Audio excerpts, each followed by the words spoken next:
கிரீன்லாந்தில் இராணுவத்தை இறக்கும் Trump. Venezuela முடிந்த கையோடு அடுத்த ஆபரேஷன் ரெடி. வெனிசுலா நாட்டில் அமெரிக்க படைகள் இறங்கியது பெரும் சர்ச்சையை கிளப்பியிருந்த சூழ்நிலையில் அமெரிக்காவின் இராணுவ நடவடிக்கைகள் இதோடு முடியாது என்றே தெரிகிறது.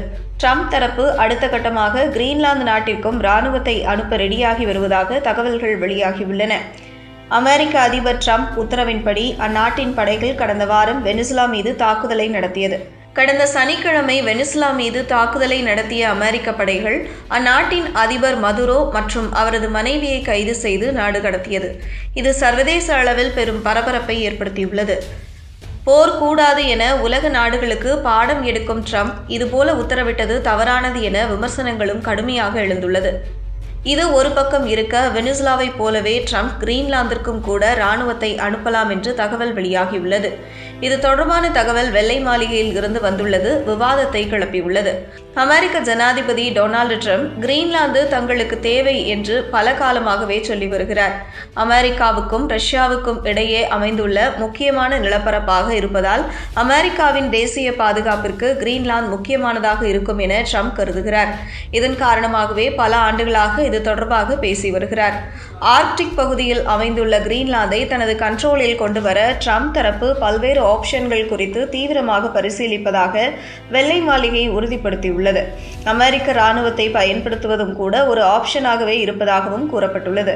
ஆர்க்டிக் பகுதியில் அதிகரித்து வரும் புவிசார் அரசியல் போட்டியை காரணமாக எப்படியாவது கிரீன்லாந்தை அமெரிக்கா கட்டுப்பாட்டில் கொண்டு வர வேண்டும் என்பதில் ட்ரம்ப் எந்த அளவுக்கு உறுதியாக இருக்கிறார் என்பதையே இது காட்டுகிறது.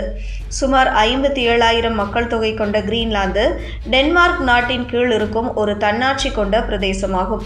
அமெரிக்காவுடன் இணைக்கும் யோசனையை கிரீன்லாந்து மக்கள் தொடர்ந்து நிராகரித்தே வருகிறார்கள். அந்த தீவு விற்பனைக்கு இல்லை என்று டென்மார்க்கும் திட்டவட்டமாக தெரிவித்துள்ளது. ஆனால் ட்ரம்ப் தனது முடிவில் பிடிவாதமாகவே இருக்கிறார்.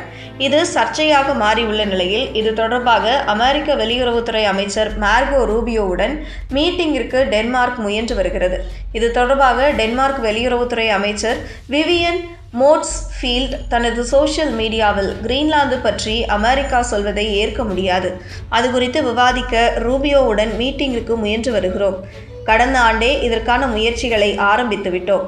இருப்பினும் இதுவரை மீட்டிங்கிற்கு தேதி ஒதுக்கவில்லை என்றார். கிரீன்லாந்தை கையகப்படுத்துவது குறித்து ட்ரம்பும் அவருடைய ஆலோசகர்களும் பல வழிகளை ஆராய்வதாக வெள்ளை மாளிகை தெரிவித்தது. வெள்ளை மாளிகை தரப்பு இது தொடர்பாக கூறுகையில், இது தொடர்பாக அதிபரும் அவரது குழுவும் பல ஆப்ஷன்களை விவாதிக்கின்றனர். அமெரிக்க இராணுவத்தை பயன்படுத்துவதும் ஒரு சிறந்த வழிதான், அதை நிராகரிப்பதற்கு இல்லை என்றார். கிரீன்லாந்தை நேரடியாக அமெரிக்கா வாங்குவது அல்லது அத்துடன் சுதந்திர சங்கம் அமைப்பது போன்ற திட்டங்களும் இதில் அடங்கும். இந்த கோஃபா ஒப்பந்தம் போட்டால் அமெரிக்காவின் ஒரு பகுதியாக கிரீன்லாந்து மாற்றாது என்றாலும் பாதுகாப்பு மற்றும் வெளியுறவு கொள்கை விஷயங்களில் அமெரிக்காவுக்கு குறிப்பிடத்தக்க செல்வாக்கு கிடைக்கும். கிரீன்லாந்தை வாங்கும் ட்ரம்பின் முடிவுக்கு நேட்டோ தலைவர்கள் கடும் எதிர்ப்பு தெரிவித்திருந்தாலும் ட்ரம்பின் ஆர்வம் குறையவில்லை என்று வெள்ளை மாளிகை அதிகாரி கூறினார். ட்ரம்ப் பதவிக்காலம் 3 ஆண்டுகள் இருக்கும் நிலையில் கடைசி வரை இதை முயல்வார் என்றும் அந்த அதிகாரி கூறினார். ஆர்க்டிக் பிராந்தியத்தில் ரஷ்யாவும் சீனாவும் தங்கள் இருப்பை அதிகரித்து வரும் நிலையில் கிரீன்லாந்தை முக்கியமான நிலப்பரப்பாக ட்ரம்ப் கருதுகிறார். கிரீன்லாந்தின் அமெரிக்கா வசம் வந்துவிட்டால் ஆர்க்டிக் பிராந்தியத்தில் உள்ள எதிரிகளை தடுப்பது ஈஸியாகும் என ட்ரம்பின் அதிகாரிகள் சொல்கிறார்கள். இந்த நேரத்தில் இராணுவ செயல்பாடு குறித்தும் அவர்கள் பேசியுள்ளது முக்கியமானதாகவே பார்க்கப்படுகிறது.